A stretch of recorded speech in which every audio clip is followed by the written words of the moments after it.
yang sifatnya non-kognitif atau lebih banyak ke mengukur aspek-aspek kepribadian. Nah, kita masih punya satu pertemuan lagi nanti kita untuk poin 4 dan 5 yaitu standarisasi dan norma gitu ya. Nah, sekarang saya akan masuk ke yang kognitif dulu ya. Sebentar kok, hilang tadi padahal sudah saya siapkan tadi.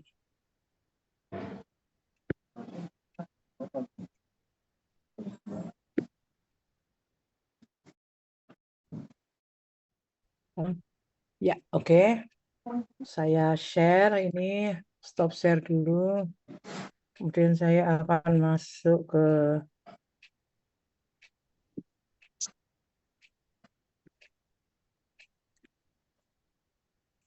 kelihatan? Iya, Ibu, udah Kelihatan, Bu. kelihatan. Baik. Kita masuk ke ya yang pengukuran kognitif. Jadi sebelum saya mendiskusikan lebih lanjut tentang pengukuran kognitif, rasanya perlu saya sampaikan bahwa secara garis besar dalam pengukuran behavior atau perilaku itu bisa dibagi dalam dua kategori, yaitu pengukuran kognitif dan non-kognitif.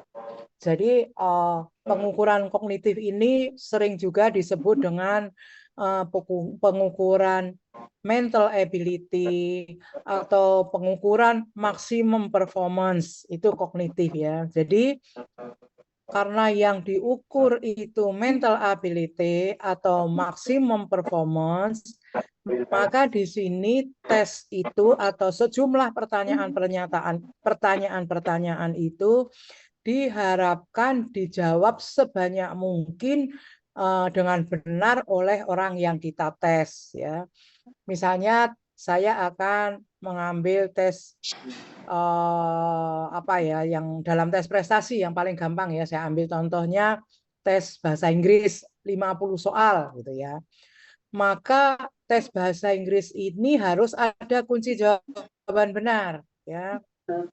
Dan kemudian mereka yang menjawab banyak benar diasumsikan bahwa mereka lebih tinggi kemampuannya dibandingkan mereka yang jawabannya lebih sedikit. Tadi saya ambil contoh bahasa Inggris. Mereka yang menjawab benar 45 berarti kemampuannya itu lebih tinggi dibandingkan yang menjawab benar 40. Maka bentuk tes seperti itu disebut dengan tes yang mengukur kemampuan kognitif atau maksimum performance. Jenis lain selain tes kognitif itu adalah non-kognitif. Non-kognitif ini biasanya juga disebut dengan typical performance. Jadi typical performance ini akan mengukur kebiasaan-kebiasaan persepsi dari seseorang ya. Maka di sini karena yang diukur adalah persepsi, kebiasaan itu adalah menyangkut kepada aspek kepribadian, tidak ada jawaban betul salah seperti halnya tadi ya kognitif. Saya akan ambil contoh kalau misalnya ada suatu pernyataan, misalnya sekalipun digaji tinggi saya tidak mau jadi dosen, misalnya gitu ya. Orang yang menjawab sangat setuju itu tidak salah. Orang yang menjawab sangat tidak setuju itu pun tidak salah. Kenapa? Karena itu adalah mencerminkan ya sikap atau persepsi atau value mereka terhadap profesi guru tersebut. Artinya kalau yang menjawab sangat setuju, ya dia nggak suka jadi guru, nggak suka jadi dosen, itu juga nggak salah. Tapi kalau yang menjawab sangat tidak setuju, berarti dia sangat sudah setuju, berarti dia sangat menyukai profesi dosen tersebut. Nah, dua orang ini menjawab statement yang sama dengan pilihan yang berbeda, dua-duanya tidak salah. Tapi tadi kalau yang kognitif, tadi jawaban itu ada betul salahnya. Misalnya 50 soal, kalau satu dijawab tidak kuncinya, dia akan dikatakan salah gitu. Itu kira-kira yang membedakan dua jenis tes yang biasa atau umum dilakukan dalam pengukuran psikologi ya. Nah, saya akan mengawali apa saja sih yang termasuk kategori pengukuran psikologi dalam ranah kognitif atau domain kognitif atau maksimum performance itu kira-kira seperti ini ya. Nah, di sini ada beberapa apa namanya contoh ya. Nah, untuk yang 1, 2 ini knowledge, skill dan ability ini adalah aktif ya. Sedangkan yang ini personality, value, interest, belief ini adalah non kognitif. Yang ini ada betul salah jawabannya yang di sini ya. Jadi personality, value, minat, keyakinan, sikap itu tidak ada jawaban betul salah ya. Nah, kemudian kita akan lanjutkan lalu pada saat atau situasi seperti apa tes psikologi itu diperlukan antara lain ini ya mungkin untuk seleksi atau pertandingan-pertandingan ya atau untuk pelatihan-pelatihan atau pengembangan atau membuat keputusan karir atau seleksi masuk perguruan tinggi atau mungkin sertifikasi dan lisensi, maka tes psikologi tersebut sering digunakan ya. Nah, di sini kalau yang terkait dengan interest berarti ini non kognitif ya. Ini non kognitif yang sudah standardized, yang sudah banyak digunakan itu ada self direct search. Jadi ini orang menjawab sejumlah pertanyaan terkait dengan dirinya ya. Ada strong interest inventory, ada Google occupation interest survey, dan ada USIS atau the US Employment Services Interest Inventory dan Career Assessment Inventory. Jadi semua ini mengukur yang non kognitif ya. Tapi adalah mengukur minat terhadap suatu hal ya, bisa dalam hal pekerjaan, bisa dalam pengurusan dalam hal terkait dengan karir. Nah, yang saya sampaikan di sini ini tesnya sudah ada. Biasanya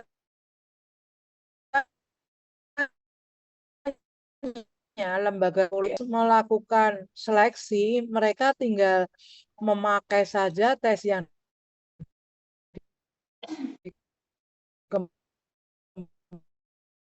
dikembangkan di Indonesia itu sudah disesuaikan dengan bahasa Indonesia, normanya menggunakan norma Indonesia. Nanti ini akan kita bicarakan prosesnya pada pertemuan berikutnya atau penutup ya. Sampai di sini ada pertanyaan nggak? Jelas Ibu. Lanjut ya. Nah, Ya. kemudian assessment yang terkait dengan prestasi atau achievement dan bakat atau aptitude. Ini beberapa contohnya dan ini adalah tes-tes yang sudah di-standardize. Misalnya California Achievement Test, ini berarti tesnya sudah ada. Tes ini biasanya dipakai untuk placement test atau seleksi masuk kepada jenjang yang lebih tinggi. Demikian juga Scholastic Assessment Test, ini juga adalah tes yang sudah ada, ya kita tinggal pakai saja. Kemudian American College Testing kita juga tinggal pakai saja ya. GRE ya, Graduate Record Examination ini biasanya dipakai kalau apa namanya untuk kepentingan seleksi program master's degree ya. Kemudian general aptitude test baterai ini juga biasanya dipakai untuk jenjang seleksi kepada jenjang master degree ya. Kemudian Armed Services Vocational Aptitude Baterai ini lebih mengukur kepada bakat-bakat vokasi yang bentuknya baterai. Nah, nanti kalau Anda menghadapi ada tes yang ada baterai di sini, ini artinya kalau misalnya tesnya itu terdiri dari subkomponen, maka tes itu bisa digunakan tapi tidak semuanya. Ya, misalnya kita hanya perlu 2 bisa ini. Tetapi untuk yang ini yang CAT, SAT, ACT, GRE dan GATB ini ada tes itu adalah satu kesatuan gitu. Ini contoh tes yang mengukur achievement atau aptitude di dalam bidang pendidikan. Sampai di sini ada pertanyaan, clear kah? Mungkin izin Bu Ya, mengenai silakan. ya. Ini kan mengenai sikap ya Bu. Sikap pada apakah terbatas kepada education ataukah sikap individu. Misalnya kita ingin meneliti sikap terhadap sesuatu gitu. Nah kan alat-alat ini kan Mohon maaf alat Bu, tes ini. ini bukan sikap, bukan attitude, tapi ini aptitude. Oh, Aptitude itu oh, berarti adalah potensi. Potensi, maka ini masuk dalam oke. kategori yang kognitif atau maksimum performance. Ini bukan Berarti ini attitude ya, masih masuk tapi dalam ini kategori. adalah apa namanya gimana bentuknya tidak ada potensi. Gimana? Tidak begitu jelas Bu, mohon kurang jelas ya. Jadi Oke. yang kita diskusikan ini bukan attitude, tapi aptitude atau achievement. Jadi yang ini, aptitude baterai ini adalah yang mengukur bakat atau potensi ya. Yang general GATB juga ini mengukur bakat atau potensi, sedangkan yang ini ada lebih terkait dengan prestasi. Jelas? Iya Ibu, jelas. Saya mau nanya Bu, Ya silakan Pak Zainuddin ya. ini kan penjelasan yang tadi berkaitan dengan CAT, SAT ini kan berkaitan dengan apa namanya tentang mengukur akademik ya kalau Ya. nggak saya. Tapi tadi Achievement ya. kalau kita di Indonesia itu kan ada UTBK ya Bu. Itu apakah sama apa beda Bu? Di Ujian tertulis Indonesia ada berbasis apa? UTBK, UTBK ujian itu apa tertulis ya? berbasis komputer. Ujian tertulis berbasis komputer. Tapi di dalam itu ada akademiknya juga Bu, tapi melalui komputer. Ya, dia termasuk dalam ini. Jadi ciri-cirinya yang masuk dalam kategori ini apabila soal yang diberikan itu ada jawaban betul dan salah kategori ini ya. Apakah itu aptitude, apakah di achievement, yang penting ada jawaban betul Tapi salah. kalau biasanya kalau di tes akademik itu ada yang jawabannya itu misal kita jawab benar ada poinnya misalnya 50. Jawab salah itu kurang 10 poin. Tidak menjawab sama sekali itu 0. Ya. Itu ya betul. Ada jawaban yang ada sifatnya penalti ya, Pak, penalti supaya orang itu tidak guessing atau tidak menebak. Asal tebak gitu ya Bu. Sehingga ketika jawaban itu tidak pada kunci, maka dia akan mendapatkan penalti. Nah, tes seperti ini tujuannya adalah mengharapkan orang tidak menebak. Kalau nggak tahu jawaban benar ya udah nggak usah jawab kan gitu. Nah, tes semacam ini sebenarnya menurut saya tidak fair juga ya. Kenapa? Karena tujuannya apa? Kita kan hanya ingin mengukur apakah orang itu menguasai atau tidak dari substansi yang kita ukur. Tapi Iya, betul. kalau kepentingannya seleksi, ya seleksi pelamarnya itu banyak, maka teknik seperti ini itu uh, akan untuk memotong orang-orang yang memang layak untuk pada posisi Ya, untuk ya, betul. dipilih begitu. Nah, Betul. sehingga kalau dalam kepentingan tertentu tes seperti itu bisa digunakan. Jadi ada sifatnya penalti sehingga dia tidak menebak. Ketika ujiannya itu misalnya skalanya nasional, udah jelas aja. Ini kan nanti berkurang sehingga mereka yang menebak nanti akan ada posisi paling bawah sehingga itu memudahkan untuk memilih orang yang tepat untuk untuk dipilih karena itu kepentingannya seleksi gitu. Bu, eh, bertanya Bu, Ya, ini silakan kan Pak terkait Dian. dengan Ya. iya, terkait dengan alat ukur Bu ya. Untuk Ya. alat-alat ukur yang ada di sini dari California sampai Armed ini kan pasti udah ada standarnya Ibu ya. Ya, betul. Pelatihan-pelatihannya atau ada nggak tempat di mana kita bisa belajar untuk dari semua jenis-jenis tes itu gitu? Ya, baik.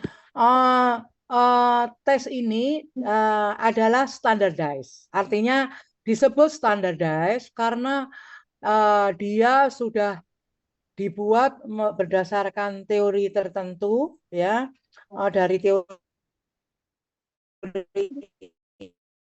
itu di jalan sudah diuji cobakan, di mana sudah diuji validitas reliabilitas buat normanya atau norm. Jadi norm itu untuk menentukan kalau orang betul 10 nanti dia skornya berapa, kalau betul 15 skornya berapa. Nanti ini akan kita diskusikan di minggu depan secara teknis ya. Tetapi untuk tes yang seperti ini sepengetahuan saya belum ada ya karena ini bukan tes hasil belajar. Kalau misalnya kayak zaman dulu aja ujian nasional itu ada tes untuk soal seperti ini. Nah, biasanya tes yang seperti ini mungkin pengenalannya ada sampel soal yang diberikan saja gitu, tetapi pelatihan secara umum saya belum pernah menjumpainya ya. Itu kira-kira jawaban saya Pak Dian. Prinsipnya karena ini bukan tes hasil belajar, maka Ya. kita tidak punya bentuk-bentuk pelatihannya. Paling banter mungkin ada lembaga-lembaga swasta kayak bimbingan tes gitu ya, pelatihan mengenai soal-soal SAT, CAT dan lain sebagainya itu mungkin di bimbingan-bimbingan tes itu ada pelatihan tentang GRE bagi mereka yang akan menempuh program S2 ke luar negeri ya gitu. Ini ada ya. Gitu Pak Dian, jawaban saya terkait dengan pertanyaan Bapak. Ya, baik. Nah, kalau yang tadi itu adalah achievement atau prestasi. Prestasi itu adalah tes yang mengukur pengalaman belajar, ya kan? Kalau achievement tadi, kalau aptitude tadi adalah mengukur hal-hal yang terkait dengan potensi, ya. Jadi achievement tadi, misalnya potensi dalam vokasi tertentu, tadi ada GATB juga. Ada nanti Bapak Ibu kalau akan lihat lagi ada Flanagan Aptitude Test ya, ada Scholastic Aptitude Test. Kalau di kita namanya TBS atau TPA itu Scholastic Aptitude Test. Tetapi ada lagi yang kognitif lain yaitu yang mengukur intelijensi yang terkait dengan ability atau kemampuan. Contohnya di sini ada 3 ya. Wechsler Adult Intelligence Test atau WIS ya. Kemudian Wonderlic Cognitive Ability Test atau WCT dan Raven Progressive Matrices atau nonverbal atau culture free ya. Jadi di sini tes ini dikembangkan oleh para ahlinya. Misalnya ada tes inteligensi yang namanya Wechsler berarti dikembangkan oleh Wechsler. Ini dikembangkan oleh Wonderlic, ini dikembangkan oleh Ravens gitu ya.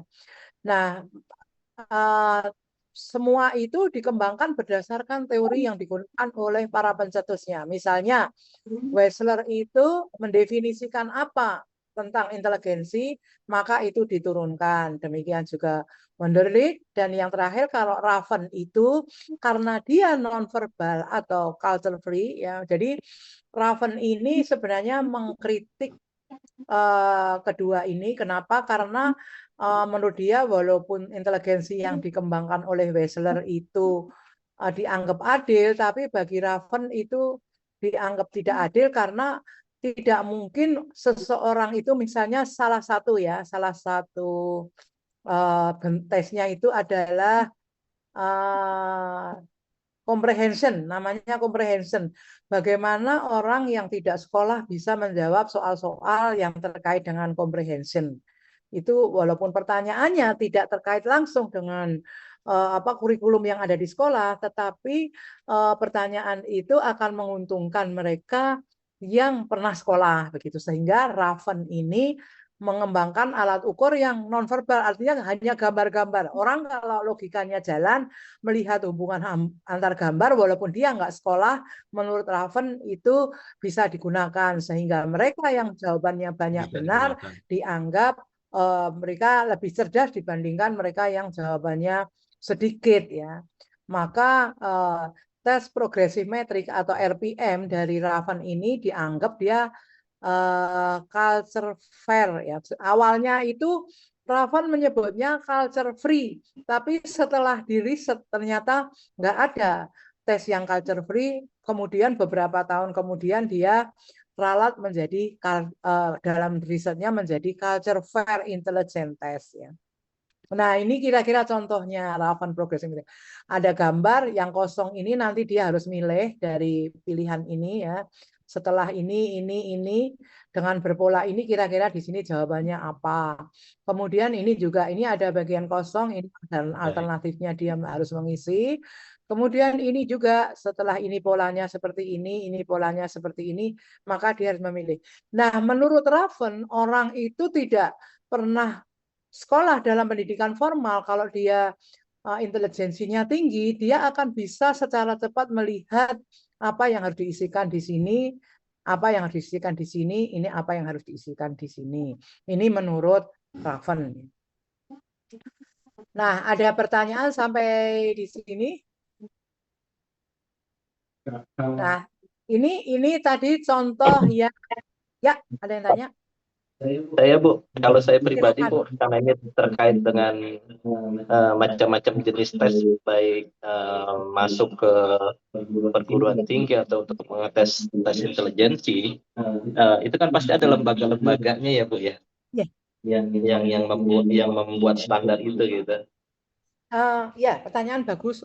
Setiap tes yang masuk ke Indonesia, ini kan kita tesnya bukan ciptaan orang Indonesia, ya. Maka ya ini harus diadaptasi dengan mempertimbangkan budaya Indonesia, begitu. Jadi tes ini harus melalui proses, misalnya oleh Raven di negaranya sudah diuji coba.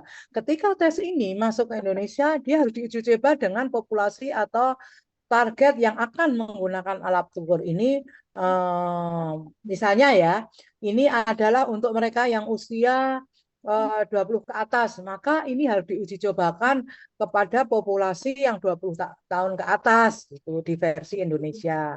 Sehingga kita tidak hanya mengambil, tetapi kita harus mengadaptasi. Jadi prosesnya sama, kita harus mengundang prosesnya. Ini agak-agak kalau kita bicarakan untuk mengembangkan tes yang kita ambil dari luar, artinya tidak original dikembangkan oleh pengembang tes di Indonesia, selalu ada proses yang harus diikuti. Yang pertama kita akan mengundang para pakar, ya, dia harus melakukan expert judgment.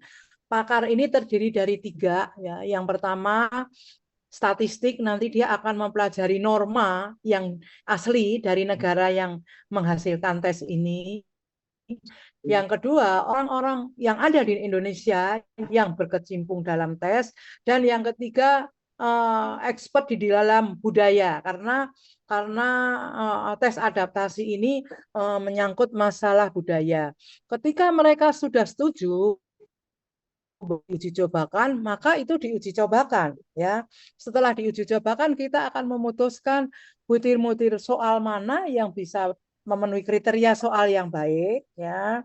Kemudian apakah tes itu akhirnya reliable atau tidak, atau valid atau tidak, maka ini harus diujikan. Kalau ini sudah dipenuhi, baru kita membuat norma. Norma itu adalah untuk menentukan skor akhir dari tes yang kita gunakan tersebut. Itu yang dimaksud Pak Dian, itu bukan? Iya betul Bu. Ya, Dan jadi tapi itu ada nggak proses. lembaga di Indonesia Bu yang terkait dengan mengadopsi dari seluruh tes-tes yang ada dari luar itu ke Indonesia, misal dari IMSI atau dari organisasi apapun di Indonesia terkait supaya semua tes itu bisa kita pelajari dan kemudian bisa kita jadikan alat ukur gitu. Ya betul, ya, ya betul. Jadi memang diadaptasi. Kemudian seharusnya kalau orangnya ini, ya, gini, seharusnya kalau orangnya itu belum pernah melihat tes ini, maka tidak ada halo effect terkait dengan menentukan jawaban yang benar. Tapi kalau dia udah sering, misalnya bolak-balik masuk ke apakah itu BUMN atau perusahaan yang lain, atau dia mungkin akan meningkatkan karir, diberikan tes yang sama, maka ini akan ada halo effect terhadap tes ini ketika dia harus memilih jawaban yang benar. Nah, tes yang situasi seperti itu sering sekali dianggap tidak adil, ya, terutama bagi mereka yang belum punya pengalaman untuk menempuh tes tersebut. Nah, oleh karena itu, para penyelenggara tes pada umumnya mereka akan menjaga kerahasiaan dari tes ini, ya, sehingga tidak bocor. Kecuali mereka punya item bank, ya, terkait dengan tes-tes seperti ini. Misalnya kalau sekali tes soal yang diberikan 40, tapi dia punya 1000 lebih begitu, sehingga orang tidak bisa menebak. Nah, sayangnya sampai saat ini di Indonesia itu belum ada item bank terkait dengan seperti ini. Jadi tesnya ya kalau misal nanti RPM, ya, maka nanti tesnya pasti ini jenis kayak gini, dimanapun tuh kayak gini di Indonesia, ya. Maka saya sering saya berharap sebenarnya apa ya, anak-anak muda sekarang ini harusnya mulai berpikir mengembangkan tes lagi. Nah, tes yang ada di Indonesia ini, khususnya yang kognitif, ini adalah tes yang dikembangkan sekitar tahun 1950-an. Saya belum pernah melihat tes yang lahirnya tes seperti ini, ya. Misalnya tahun 2000 gitu belum pernah ada. Nah, saya agak sedikit cerita. Misalnya yang tadi, ya, yang saya cerita inteligensi yang oleh Wessler tadi, ya. Itu salah satu pertanyaannya gini, kalau Anda menemukan amplop di tengah jalan, apa yang Anda lakukan? Itu tuh masih dipakai sampai saat ini, padahal itu tes tahun 50-an. Di mana pada saat itu belum ada IT, belum ada apa, ya, segala sesuatu itu manual, amplop kalau ketemu ditaruh di mana. Nah, sekarang dengan ada WA dan lain sebagainya, jangan-jangan amplop itu fungsinya tidak lagi mengirim berita, tapi mungkin hanya bungkus kalau kita akan memberikan sumbangan atau lain sebagainya, tidak berfungsi untuk menutup rahasia berita yang harus disampaikan kan begitu. Jadi sebenarnya bagi anak-anak muda peluang ini untuk melakukan mengkaji ulang butir-butir tes yang ada saat ini ya. Banyak itu saya lihat ya.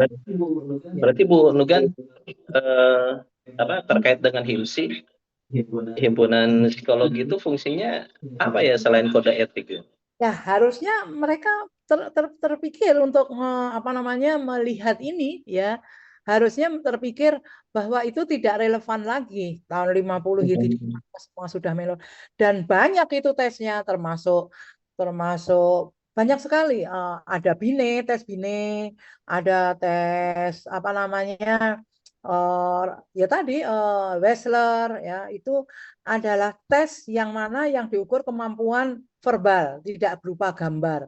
Nah, mungkin juga perlu dikaji lagi apakah dengan adanya teknologi tes semacam ini masih relevan lagi atau tidak, karena mungkin simbol-simbol seperti ini sudah cukup akrab ya untuk anak-anak sekarang yang menggunakan teknologi, tetapi di tahun 1950-an mungkin ini belum begitu tidak begitu akrab. Sekarang game-game coba anak-anak usia 7-6 tahun itu kan cepat sekali ngerjain game-gamenya.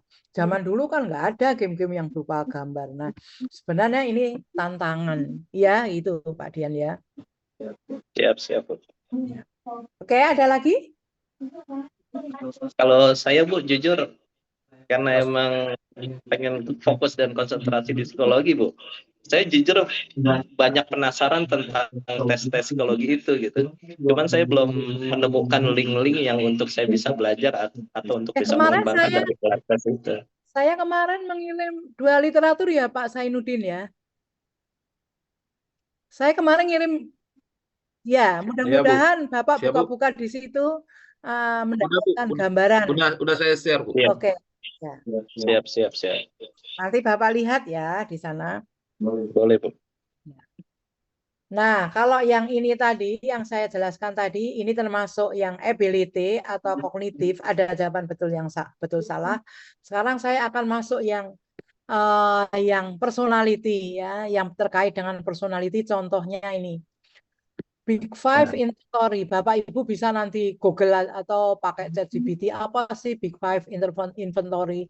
Big Five Inventory ini adalah inventory yang mengukur aspek kepribadian yang masuk dalam 5 kategori. Nanti silahkan dilihat apa saja.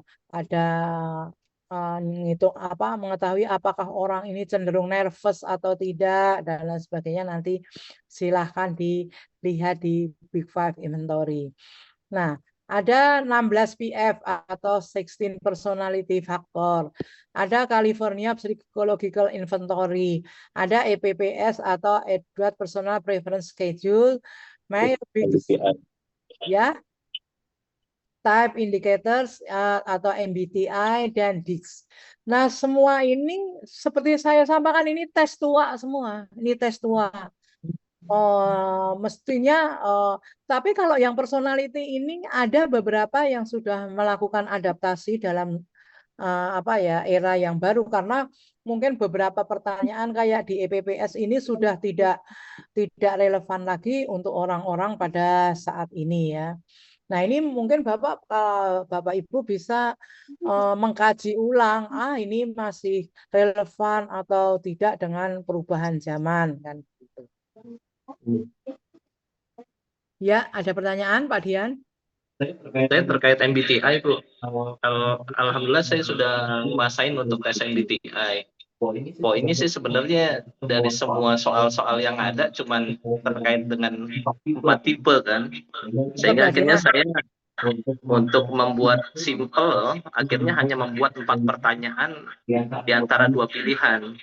Dan itu sangat meringankan saya untuk cepat mendapatkan hasil dari tipologi kepribadian seseorang gitu. Ya betul. Ngomong-ngomong, kenapa Pak Dian matrikulasi, kan udah tahu, udah belajar ini?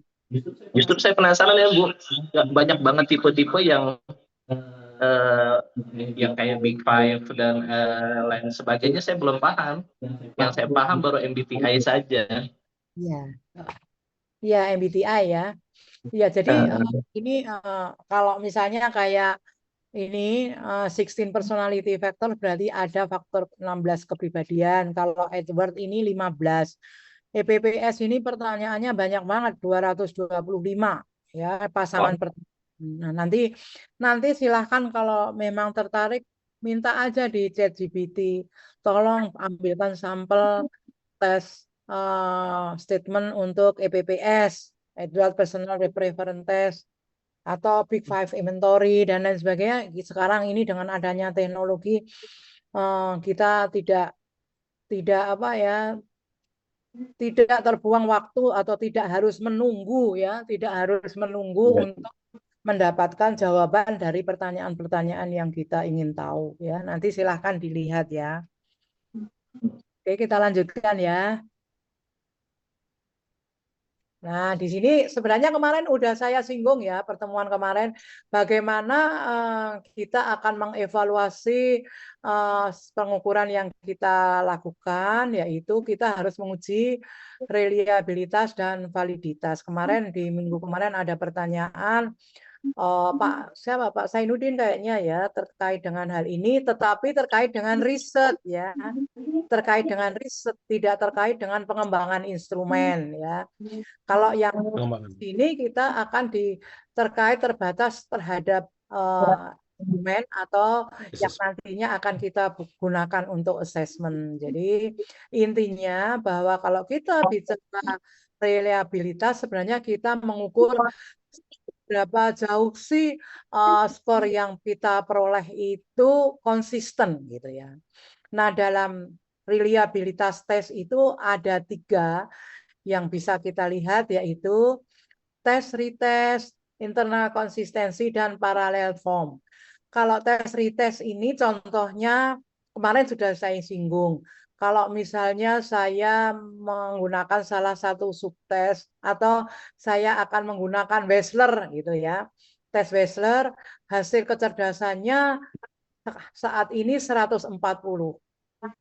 Tes retest berarti ada pengulangan kan, retest 3 bulan lagi saya uji inteligensinya 80 skornya ya, terus 3 bulan lagi saya uji 80, jadi 140 80 40, maka ini tidak konsisten, betul nggak? Orang yang sama diukur dengan alat ukur yang sama, hasilnya jauh berbeda, maka ini menunjukkan tidak konsisten. Ketika kita tidak konsisten, maka kita tidak mendapatkan gambaran yang sesungguhnya dari orang yang kita tes tersebut. Tapi kalau misalnya sekarang saya ukur 140, 3 bulan lagi 139, 3 bulan berikutnya 141, maka kita bisa mengatakan bahwa sebenarnya orang tersebut kecerdasannya di sekitar 140, kan begitu. Nah, itu namanya tes retest. Sedangkan internal konsistensi, maka kita akan melihat apakah komponen dari alat ukur itu konsisten. Yang dimaksud internal ini adalah soal-soalnya. Apakah soal-soalnya itu konsisten dengan total skor yang lakukan orang yang kita peroleh skornya. Jadi pada saat kita menguji internal konsistensi, sebenarnya relasi atau korelasi setiap soal atau setiap butir soal dan total skornya. Maka kita bicara internal konsistensi ya. Nah, yang terakhir ini adalah parallel form method. Nah, di sini kalau tes retest tadi itu tesnya sama, diberikan kepada orang yang sama, tetapi waktunya berbeda, ya kan? Kalau internal konsistensi sekali aja dianalisis, dilihat relasi butir dengan relasi varian butir dengan varian kemampuan orang yang dites dalam hal ini total skornya kita bicara internal konsistensi, dan kalau parallel form itu berarti kita menguji tes itu dengan menggunakan tes lain ya, tes yang lain diberikan kepada orang yang sama. Jadi kalau contoh gampangnya gini, kalau saya akan menguji apakah timbangan ada 2 timbangan ini paralel atau enggak, maka saya akan menguji suatu benda, katakan di timbangan pertama dia 500 gram, di timbangan yang lainnya itu 1 kilo. Maka saya bisa mengatakan bahwa kedua timbangan itu tidak memberikan informasi yang setara atau paralel. Artinya kita tidak bisa meyakini informasi yang diberikan oleh alat ukur psikologi. Misalnya tadi, salah satu tes inteligensi yang dikembangkan oleh Kettle, namanya itu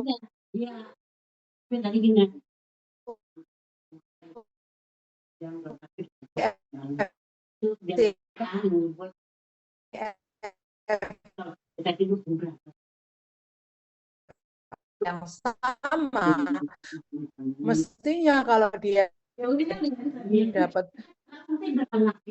di form A itu betul 2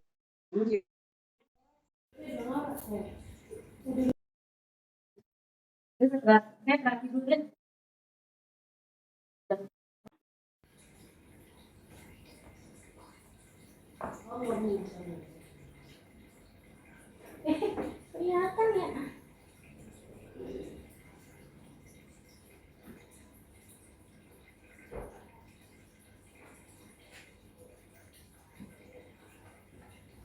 Aduh. Maka kita tidak bisa mempercayai apakah informasi halnya. Saya kan tidak akan menjelaskan secara detail, nanti waktu kita tidak cukup. Misalnya ketika dihitung standar error of measurement, seseorang itu rentangnya kalau kecerdasan 110 sampai 90 sampai 110 ya. Maka ketika dites lagi dia 80, maka kita tidak bisa meyakini bahwa itu adalah kemampuannya. Karena standar error of measurement-nya sudah dihitung dan skor seseorang itu estimasi true skornya itu antara 90 sampai 110. Itu kira-kira gambaran dari reliabilitas. Kalau untuk mengukur stres, Bu? Sama, stres itu sama juga. Nanti kita akan menghitung standar error of measurement-nya juga, karena kan dihitung reliabilitasnya juga. Nah, nanti Bapak kalau standar error of measurement itu rumusnya berarti standar deviasi dikalikan angka akar 1 minus reliabilitas.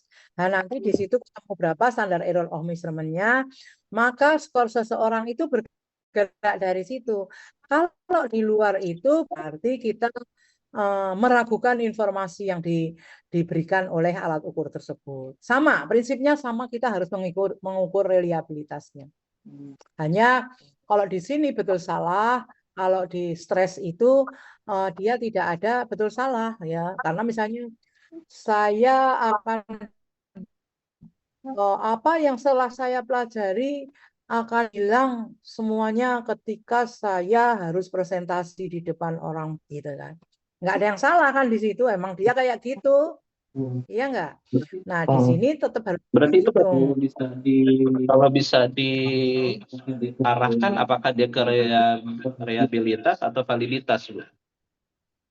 Yang saya diskusikan ini masih di reliabilitas. Oh, iya. Ya, masih di reliabilitas. Jadi sekali lagi reliabilitas minimal suatu alat ukur yang baik itu memenuhi 2 kriteria ini. Jadi kita bagaimana kita mengevaluasi hasil suatu assessment itu 2 hal ini yang kita perhatikan. Yang pertama adalah konsistensi, andal ya. Kalau konsisten berarti kan andal, maka kita bicara reliabilitas. Tapi hal lain yang harus kita perhatikan adalah validitas ya. Di sini ada content validity, construct validity, dan criterion related validity ya. Kalau content validity itu kita akan menguji apakah butir-butir dari instrumen yang kita gunakan itu sudah representatif terhadap konstruk yang akan kita ukur. Misalnya tadi stres ya. Stres itu konstruknya apa ya? Harus ada teorinya di sini. Kita tidak boleh ngalang. Kita harus mempelajari atau review telaah literatur tentang stres ya. Kita harus kaji tentang stres, langsung kita akan memperoleh teorinya. Kemudian si pengembang tes akan menurunkan konten itu dalam pernyataan-pernyataan. Nah, dari sini kita akan menguji apakah pernyataan-pernyataan itu sudah merepresentasikan stres dari teori stres yang kita gunakan, maka kita itu berarti kita sedang menguji content validity. Nah, content validity ini biasanya dilakukan oleh para pakar dengan menggunakan expert judgment. Artinya, ketika kita menguji content validity, kita tidak menggunakan data. Jadi hanya expert aja. Kalau Bapak Ibu mungkin kalau misalnya akan membuat stres tentang tes bisa melibatkan para psikiater, para psikolog klinis ya untuk memastikan benar enggak nih statementnya itu memang sudah menggambarkan stres. Jangan-jangan nanti maksudnya stres tapi statementnya masuknya ke value dan lain sebagainya. Maka yang bisa menentukan content validity ini misalnya adalah tim expert. Jadi ini sifatnya kualitatif ya. Content validity itu sifatnya kualitatif ya. Nah, uji yang lain yaitu construct validity. Nah, ini based on data. Jadi setelah diuji cobakan itemnya, baru kita uji apakah betul item-itemnya itu sudah konstruk yang kita tetapkan. Biasanya teknik statistik yang digunakan untuk menguji construct validity itu ada 2, yaitu exploratory factor analysis dan confirmatory factor analysis. Nah, 2 strategi itu akan menguji construct. Jadi, pertama kali lakukan untuk menguji validitas ini dulu, content validity, baru construct validity. Nah, construct validity itu diuji bisa dilakukan kalau kita sudah punya data, berarti harus uji coba dulu. Kalau content validity kita tidak harus uji coba dulu karena yang akan kita uji cobakan itu apabila para expert sudah mengatakan bahwa item-item atau pernyataan atau pertanyaan yang kita buat itu sudah representatif terhadap konstruk yang kita ukur. Nah, yang ketiga, kriterian relative validity ini ada 2. Predictive validity dan estimation validity. Jadi, kalau yang prediktif, apa benar tes inteligensi itu bisa memprediksi orang nanti bakal berhasil? Nah, ini harus diuji, yaitu dengan melihat korelasi ya dari respon terhadap alat ukur yang kita gunakan dengan kriteria nanti ya. Nanti mungkin ada penilaian kinerja ya kalau kerja ya, dilihat korelasinya. Kalau di perguruan tinggi mungkin yang paling gampang misalnya waktu mau seleksi ada tes TPA misalnya ya. Ketika dia udah kuliah 4 semester dia dapat IPK. Nah, nanti skor TPA ini dikorelasikan dengan TPA apakah berkorelasi secara positif dan signifikan. Apabila itu terjadi, maka kita bisa menyimpulkan bahwa alat ukur ini mempunyai validitas prediksi. Itu ya.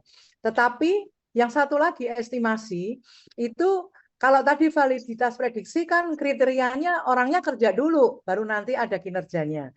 Orangnya kuliah dulu baru ada IPK-nya.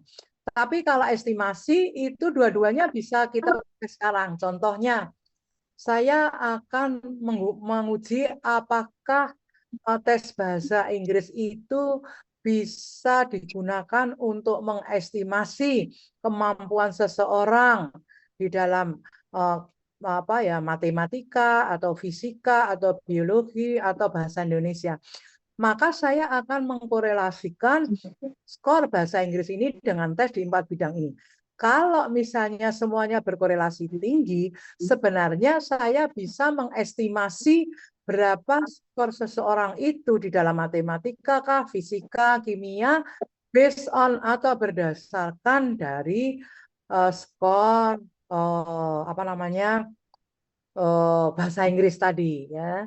Jadi kadang-kala mungkin dalam hal-hal tertentu kita bisa tidak harus semua tes digunakan apabila kita sudah menguji bahwa alat ukur ini bisa dipakai untuk mengestimasi.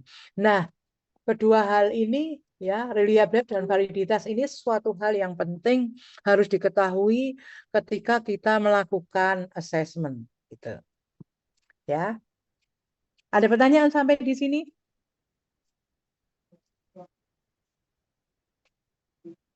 Ini saya pikir saya akan nggak sampaikan ini sebenarnya apa yang saya sampaikan tadi digambarkan aja dalam bentuk seperti ini. Ini literatur yang saya kutip ya untuk menggambarkan ini. Itu tadi terkait dengan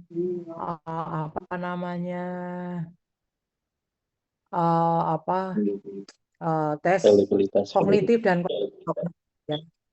Nah, kalau tes yang kognitif itu bentuk pertanyaannya banyak, ya, bisa dalam bentuk pilihan ganda.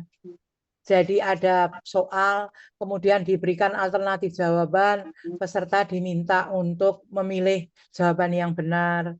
Bisa dalam bentuk isian, ya, bisa bentuk menjodohkan, bisa dalam bentuk esai, itu kognitif.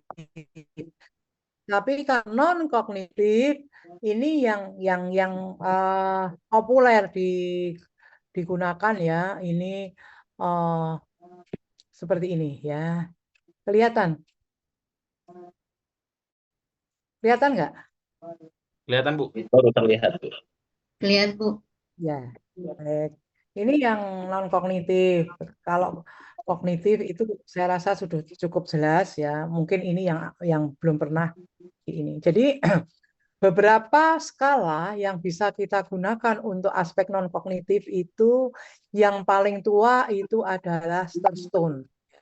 Kemudian ada Likert atau Likert, ada Gatman, ada Osgood. Ini, tapi sampai saat ini yang paling populer itu adalah Likert, karena memang skala Thurstone, Gatman, Osgood itu masing-masing punya kelemahan. Jadi nanti saya yakin ketika nulis disertasi pasti sebagian besar itu ada menggunakan skala Likert, ya. Saya lihat S1, S2, S3 ini sebagian besar menggunakan ini. Nah, kita lihat, ya, kalau kita mengukur yang non kognitif atau mungkin ada yang mengkaitkan dengan perasaan atau afek, itu ada 3 hal yang harus kita pastikan. Ada targetnya, ada intensitasnya, ada directionnya atau arahnya. Ini saya ambil contoh, ya. Kalau saya mengukur sikap, ini Bu Nur tadi sikap, ya, ini di sini. Sikap ini, maka ini adalah sikap ini biasanya akan mengukur hal-hal yang terkait dengan gagasan, ya. maka directionnya itu kalau ke sini unfavorable, kalau ke sini favorable. Sedangkan intensitasnya semakin di dekat sini semakin kuat, favorable-nya, makin di dekat sini semakin kuat unfavorable-nya. Semakin ke tengah semakin nggak jelas ya.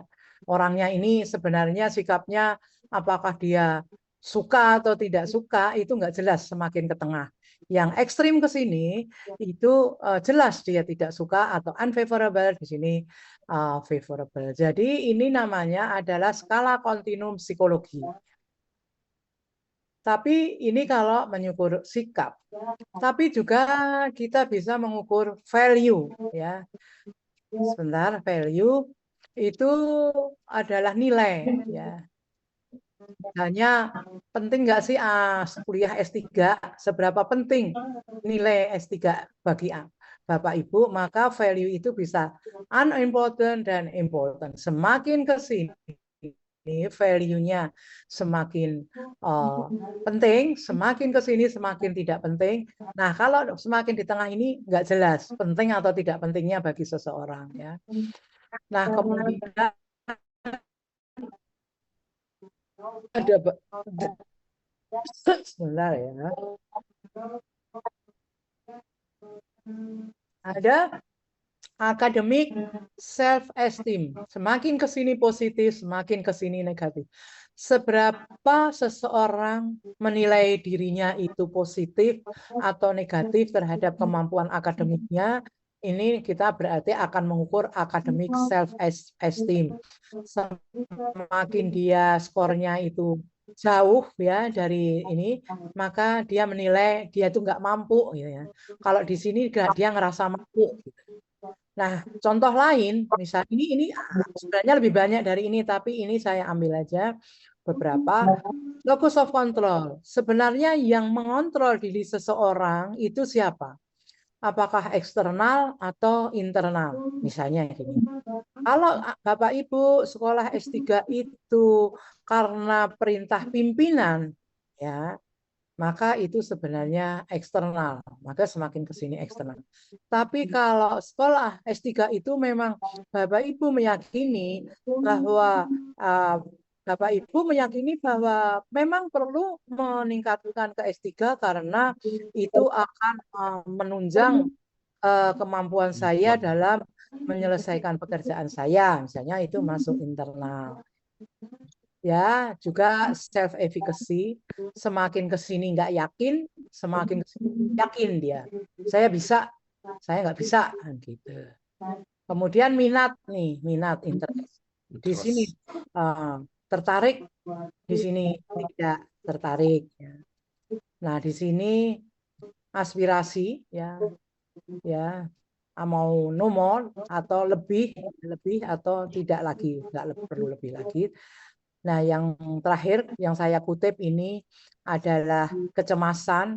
Semakin mendekati ke sini rileks, semakin mendekati ke sini itu orang yang tertekan atau stres. Nah, ini semuanya bisa dilihat dalam bentuk instrumen yang sifatnya mengukur hal-hal yang sifatnya non-kognitif. Contoh, saya ambil contoh misalnya targetnya ini ada contoh sikap ya, sikap.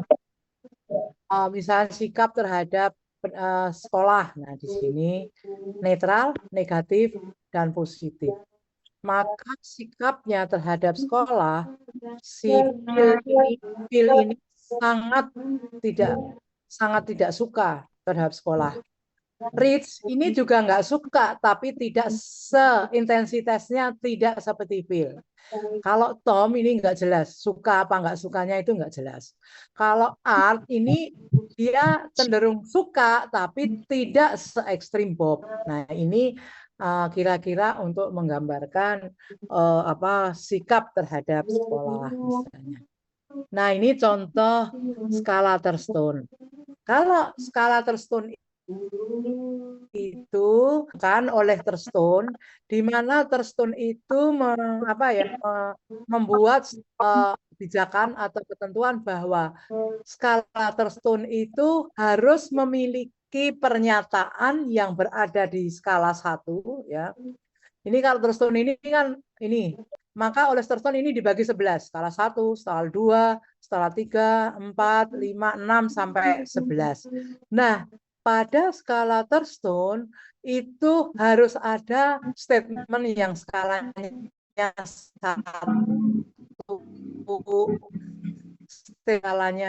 skalanya 3, statement yang skalanya 4 sampai ke yang 11. Sehingga kalau kita lihat contohnya adalah seperti ini. Misalnya ini 3, berarti ini sudah diuji nih ya. Angka ini pertanyaannya dari mana? Ini udah diuji. Oh, kebijakan diversity hiring itu adalah skala 3. Kebijakan diversity hiring menghilangkan pekerjaan dari pencalonan yang layak, itu berarti apa namanya, skalanya sudah dihitung 10,5 dan seterusnya, itu sudah ada skalanya.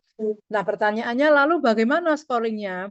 Ini orang diminta untuk dari sejumlah pertanyaan itu mana yang Anda setuju, silahkan dicentang. Misalnya saya hanya mencentang 1 dan 2. Yang lain ya nggak saya centang. Maka kalau misalnya ini 8, ini 10, maka 10,5 ditambah 8 dibagi 2 ya. Maka 18,5 dibagi 2 9 lebih. Maka orang ini positif ya. Apa namanya, tidak positif dengan kebijakan yang ada ya. Jadi tidak semua harus direspon, hanya apa namanya, hal-hal yang dia setuju. Sedangkan ini ekstrim nggak suka ini ya, misalnya diversity hiring cocok untuk komunitas lokal. Diversity hiring membantu dalam meningkatkan reputasi merek brand. Maka ini adalah 1 plus 2,5, 3,5 dibagi 2. Maka dia cenderung sikapnya negatif terhadap diversity hiring dan seterusnya. Ini sudah diuji ya. Jadi angka-angka ini tidak ngarang tetapi dilakukan secara empiris. Nah, skala ini enak. Kenapa? Karena di dalam skala Thurston itu kita tidak membutuhkan banyak pernyataan ya. Yang penting sudah ada skala 1 sampai 11. Tetapi kelemahannya kita akan sulit membuat statement yang betul-betul mencerminkan skala 1 sampai 11. Oleh karena itu skala Thurston ini tidak begitu populer ya. Kemudian skala Gatman ini. Kalau skala Gatman ini kita lihat di sini. Ini lihat, saya rasa ini sudah tidak terlalu populer lagi untuk saat ini, dan ini juga skala yang tidak apa ya, tidak jarang digunakan baik untuk riset dan lain sebagainya ya, karena susah membuat item-item yang sifatnya kumulatif. Gatman sendiri membuat instrumennya itu dia hanya mampu membuat 7 statement yang sifatnya kumulatif ya. Jadi di sini skala Gatman merupakan skala yang digunakan untuk memperoleh jawabnya jelas, tegan, dan konsisten. Tapi kalau misalnya penelitian risetnya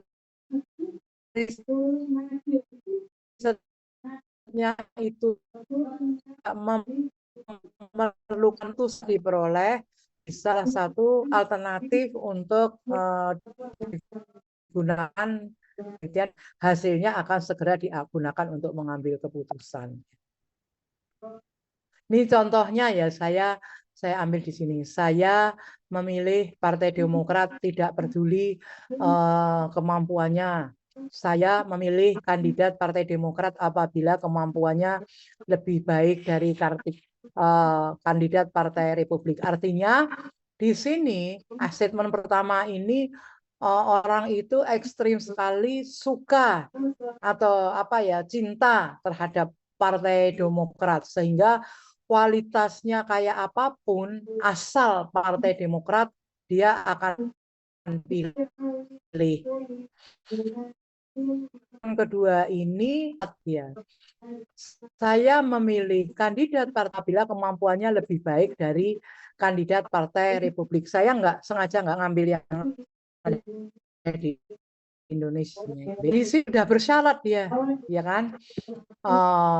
Berikutnya saya memilih kandidat Partai Demokrat apabila kemampuan sama dengan kandidat Partai Republik. Kalau di sini tadi lebih baik, di sini sama, dan di sini saya tidak akan memilih kandidat Partai Demokrat apapun alasannya. Sehingga kalau saya diberi pernyataan ini kalau saya memilih yang pertama, ya udah saya nggak usah merespon yang berikutnya, ya kan? Karena di sini udah mencerminkan ini, kalau saya memilih kandidat Partai Demokrat tidak peduli apapun kemampuannya, ya udah dia tinggal nyentang yang nomor 1, ini yang lainnya nggak usah. Kalau seandainya ini skornya 4, 3, 2, 1, ya udah pilihannya cukup 1 aja. Gitu. Artinya seorang pengembang tes itu harus bisa memastikan bahwa yang di sini, yang skornya 3, itu memang komposisinya lebih rendah daripada yang 4. Yang 3 harus komposisinya lebih daripada yang yang 2 lebih besar dari 3, yang 1 lebih besar dari 2. Jadi nanti ini harus dihitung juga. Pernyataannya apa tepat ini posisinya nomor 2, apa tepat ini di posisi nomor 3, apa tepat ini di posisi nomor 4 gitu. Nah, saya tidak akan membahas lebih jauh ya karena ini sifat pengalaman. Nah, pertanyaannya bagaimana memastikan nanti kita akan menghitung errornya dari setiap posisi ini ya. Misalnya ini ya, orang kalau sudah agree agak susah ya, nanti saya ambilkan aja contoh yang lain, atau mungkin ini nanti contoh aplikasinya nanti saya bagikan di minggu depan. Ketika kita akan bicara normal, saya akan masuk ke contoh masing-masing ya. Kemudian ini contoh Gatman ya. Nah, sekarang Likert. Nah, kalau Likert itu terdiri dari pernyataan dan disertai pilihan jawaban. Maka di sini Likert disebut method of summating rating ya. Karena kita akan menjumlahkan ratingnya. Nah, skala Likert itu memiliki 2 pernyataan, yaitu positif atau favorable dan unfavorable. Nah, Likert biasanya kita akan memilih jumlah yang relatif sama ya. Relatif sama. Nah, biasanya ini prosesnya kita bikin expert judgment, mana yang statement positif, mana yang negatif, mana yang netral. Nanti yang netral kita akan buang, jadi kita hanya pakai yang positif dan negatif saja, dan jumlahnya relatif sama ya. Jangan sampai yang positif itu 21, kemudian yang negatif 9 atau sebaliknya. Jadi di sini harus relatif seimbang ya. Nah, aslinya dari Likert sendiri itu sangat setuju, ragu-ragu, netral, tidak setuju, dengan tidak setuju, atau 5.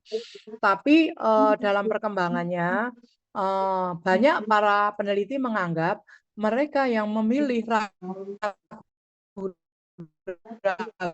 itu sebenarnya maka banyak memodifikasi menjadi sangat setuju, kemudian tidak setuju, sangat tidak setuju, ini dibuang ya. Ini dalam perkembangan dari skala Likert. Nah, contohnya ya kurang lebih seperti ini ya. Jadi ini kalau menurut dia sangat setuju, maka dia akan menjawab sangat setuju. Nah, misalnya di sini statementnya seharuskan pelajaran matematika. Kalau emang dia setuju mendengarkan dengan baik, ya sangat setuju. Tapi kalau mungkin dia matematika atau gurunya tidak nyaman menjelaskannya dan lain sebagainya, mungkin dia akan menjawab sangat tidak setuju atau tidak setuju. Sekali lagi saya akan kembali, karena ini non kognitif maka tidak ada jawaban benar salah. Yang ada itu adalah menggambarkan orang tersebut bagaimana sikapnya terhadap pelajaran matematika tersebut. Nah, ini adalah contoh skala yang dikembangkan oleh Osgood, namanya semantik diferensial ya. Nah, di sini dia akan membagi dalam seperti ini ya. Ini adalah bipolar kata sifat ya. Ini contoh kata sifat saja yang dia gunakan. Misalnya kalau balance berarti di sini unbalanced, hard, soft. Nah, interesting, uninteresting, ugly, beautiful, dan seterusnya. Jadi ini adalah pasangan kata sifat.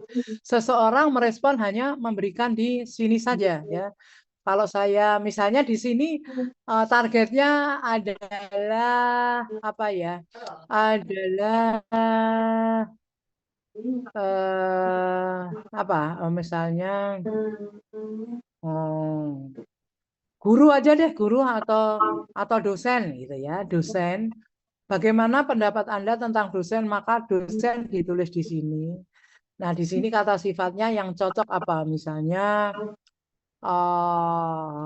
pasif, aktif, ya, hard, soft, misalnya. Terus sangat membantu, tidak membantu, kaku, ramah, dan lain sebagainya. Nah, ini harus pasangan kata sifat. Nah, nanti harus dilihat kalau di negatif, maka di sini menjadi 7, di sini 1. Tapi kalau di sininya ini apa namanya positif, di sini negatif, maka di sini menjadi 7, di sini menjadi Gantung posisi positif negatifnya, Bu, ya. betul, ya. Nah, ini juga tidak populer ini ya, skala yang dikembangkan oleh Osgood ini. Kenapa? Karena dia tidak bisa menggali lebih dalam, ya. Tetapi kalau riset-riset yang misalnya Bapak Ibu diminta untuk melakukan riset, waktunya cuma seminggu atau 5 hari sehingga tidak mungkin untuk mengembangkan instrumen, menguji cobakan dalam waktu yang sangat singkat, maka instrumen ini menjadi salah satu apa namanya mendapatkan data atau informasi. Contohnya ya, ini misalnya contohnya ini Pak Demo jelek, cruel, kind, unpleasant dan pleasant, unfair, fair, dirty, clean, positif, negatif, foolish, dan wise. Nah, semua kata sifatnya itu bergantung ininya. Ya, oh kalau partainya itu berarti bagus atau enggak, menyenangkan atau enggak, adil atau tidak, kotor atau bersih. Nah, ini bergantung kepada targetnya, kata sifat yang digunakan. Itu kira-kira Bapak Ibu untuk hari ini ada yang akan ditanyakan terkait dengan alat ukur yang sudah saya jelaskan tadi? Bu Nur, jelaskah? Jelas, Bu. Jelas. Baik, Pak Zainuddin jelas? Siap, Bu. Baik, Pak Dian jelas? Jelas, Bu. Ya, mudah-mudahan membantu nanti ketika Bapak Ibu sudah akan masuk kepada program perkuliahan. Nah, nanti minggu depan saya janji ada Norma, ada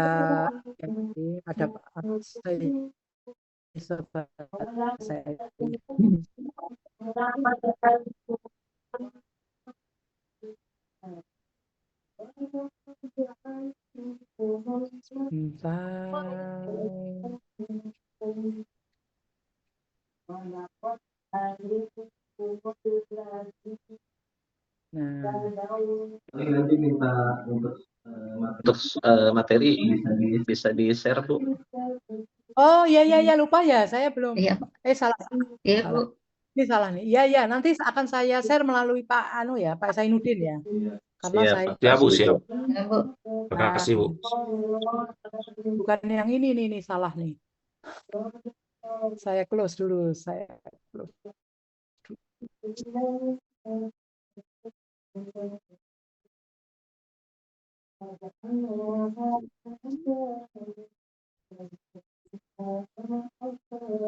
Nanti share-nya kalau nggak ini berarti seminggu terakhir.